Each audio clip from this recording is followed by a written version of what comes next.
জয় গুরু, জয় শ্রী শ্রী বিশুদ্ধানন্দজির জয়। শ্রী গুরুদেব দেহ ছেড়ে দিলেও তিনি সদা সর্বদা তাঁর শিষ্যদের চোখে চোখে রাখেন। মহাপুরুষরা শুধু শিষ্যদের নয়, যে কোনো সাধারণ মানুষ যখন তাঁদের স্মরণ করেন, মনন করেন, তখন তাঁরা সেখানে এসে উপস্থিত হন এবং প্রয়োজন হলে সাধককে সাহায্য করেন, সাধন পথে এগিয়ে দেন। কোনো বিপদে পড়ে তাঁদের স্মরণ করলেও তাঁরা কিন্তু এসে উপস্থিত হন।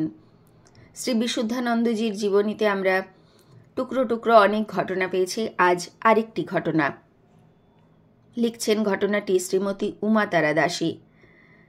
তিনি লিখছেন, আমি বাবার একটি দিনহীন শিশু সন্তান। আমার জ্ঞান, বুদ্ধি বা বিদ্যা কিছুই নাই। আমি যে ঘটনাটির বর্ণনা দিতেছি তাহা আমাদের বাড়িতেই ঘটিয়াছিল। উহা আমাদের সকলেরই প্রত্যক্ষ ঘটনা। ইহা গত 1356 সালের কথা। তখন বর্ষাকাল, আষাঢ় মাস।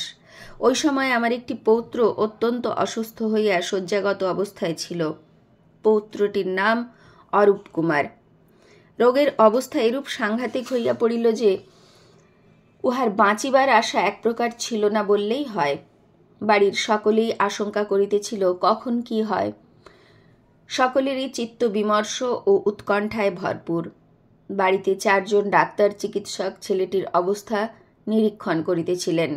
বেলা 10টা কি 10:30টার সময় মনে হইল অরূপ কুমারের যেন আর কিছুই নাই, সব শেষ হইয়া গিয়াছে। এদিকে বৌমার করুণ ক্রন্দন আরম্ভ হইয়া গিয়াছে। এই প্রকার শোচনীয় পরিস্থিতিতে স্বভাবতই মানুষের ধৈর্য হারাইয়া যায়। আমিও অধীর হইয়া পড়িলাম। যখন দেখিলাম মনুষ্যের কোনো শক্তি কার্য করিতেছে না, তখন আকুল প্রাণে দয়াল ঠাকুরকে ডাকিতে লাগিলাম। এই ডাকার ফলেই হোক অথবা বাবার স্বাভাবিক দয়া দৃষ্টিতেই হোক, শ্রী গুরুদেব সন্তানের ব্যথা সহ্য করিতে না পারিয়া নিজ শক্তি প্রকাশ করিলেন। ডাকার অব্যবহিত পরেই ঘরে তাহার অঙ্গ সৌরভ প্রকাশ পাইল। ওই দিব্য গন্ধে সমগ্র ঘরটি ভরপুর হইয়া উঠিল। বুঝিলাম বাবা অভয় দিয়াছেন। তিনি যেন গাত্র গন্ধ দ্বারা বলিয়া দিলেন, আর ভয় করিও না, আমি আসিয়াছি। প্রায় অর্ধ ঘণ্টা কাল পর্যন্ত ঘরে এই গন্ধ বিদ্যমান ছিল। অরূপ কুমারের পিসিমা ও কাকা তাহার মাথার কাছে বসিয়াছিলেন। তাহারা বলিয়া উঠিলেন, তোমরা সকলে চুপ করো, আর ভয়ের কারণ নাই। অরূপ আর আছড়ালেও মরিবে না। দাদু গুরুদেব আসিয়াছেন। তখন আমরা সকলে রোগীর ঘরে ফিরিয়া আসিলাম। তখনও রোগীর নিকটে শ্রীগুরুর দিব্য অঙ্গগন্ধ বাহির হইতেছে। রোগী সুস্থ হইয়াছে এবং চক্ষু খুলিয়া তাকাইয়াছে। সে জল খাইতে চাহিলে তাহাকে জল দেওয়া হইল। তাহার পর ক্রমশ সে উন্নতির দিকে অগ্রসর হইতে লাগিল। আর রোগের কোনো উপসর্গ তাহাকে অনুভব করিতে হয় নাই।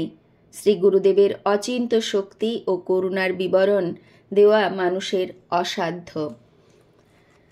সত্যিই তাই, আমাদের মতো সাধারণ মানুষদের ক্ষেত্রে শ্রী গুরুদেবের কৃপার কথা কখনোই বিবরণ দেওয়া সম্ভব নয়। আমরা যদি বিশ্বাস করে সরল মনে তাকে একবার স্মরণ করি, তাহলেই কিন্তু তিনি এসে উপস্থিত হন এবং আমাদের সাহায্য করেন, বিপদ থেকে মুক্ত করেন। আমরা সেই বিশ্বাসটা যেন ধরে রাখতে পারি, এটাই প্রার্থনা করি তাঁর শ্রীচরণে। আজ এই পর্যন্তই। জয় গুরু, গুরু কৃপাহি কেবলম। জয় শ্রী শ্রী বিশুদ্ধানন্দজির জয়। জয় গুরু।